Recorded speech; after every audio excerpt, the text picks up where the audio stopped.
All righty. Next we have Shiloh, who asked, I remember being told that my resume should be one page. Recently, my employer was hiring and we were getting 2 to 3 page resumes. One person even had a section with her personal information, kids, and hobbies. What are the rules, JT? Well, first of all, the problem is there are no rules, and resumes drive me nuts for that reason. I am always predicting that eventually we'll do away with resumes and we'll kind of revert over to online profiles, which give us a little bit more consistency and also some parameters and constraints so we don't go off on tangents.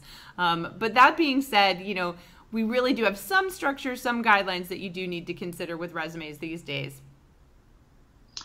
Well, but I always, whenever we talk about resumes, I don't like to talk about resumes either. I hope you're right. I hope they're being phased out because people devote so much time and energy to the resume. Well, hey, just because you have a passport doesn't mean you're going anywhere. This is just some bureaucratic paperwork for the most part. For the really first-rate job search, your resume will be one of the last things. That's after you're sitting down talking to someone and you hand them your resume as a kind of courtesy.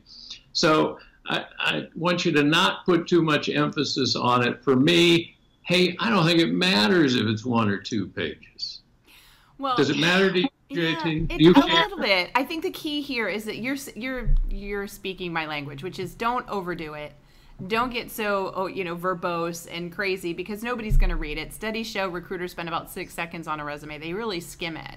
And I think the 2 most important things you can do is 1, simplify the text, stick to the facts, get rid of all that flowery language so that it's easier to read. Want to see lots of white space on the page, right? And secondly, make sure that the font's at least 11 point. I see people do teeny tiny fonts so that they can fit everything they need to fit on one page. It makes it completely unreadable.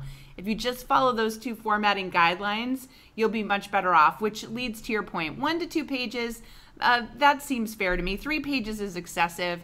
You really want to make it clean. If you have to go to a second page, that's fine. I mean, anybody that's got more than 15 years of experience, I could see that happening. But do your best to simplify and think about that reader. Less is more.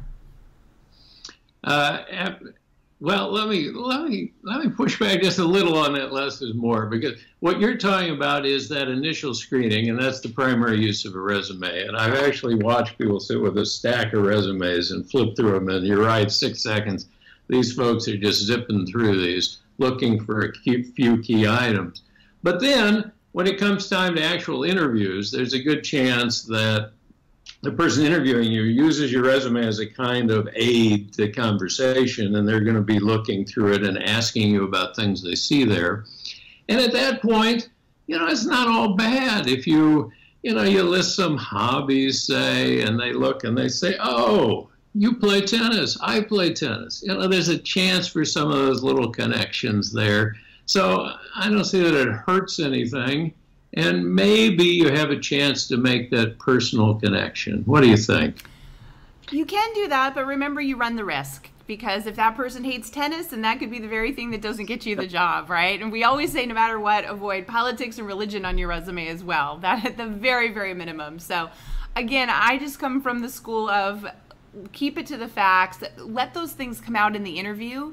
If you think about it, you're having conversations, you're connecting. That should normally, organically come out in the conversation. I don't think you have to pile everything into the resume. And for that reason, if they see one thing they don't like, that could be the disqualifier. And I would hate that it was a hobby or something that you put in there randomly.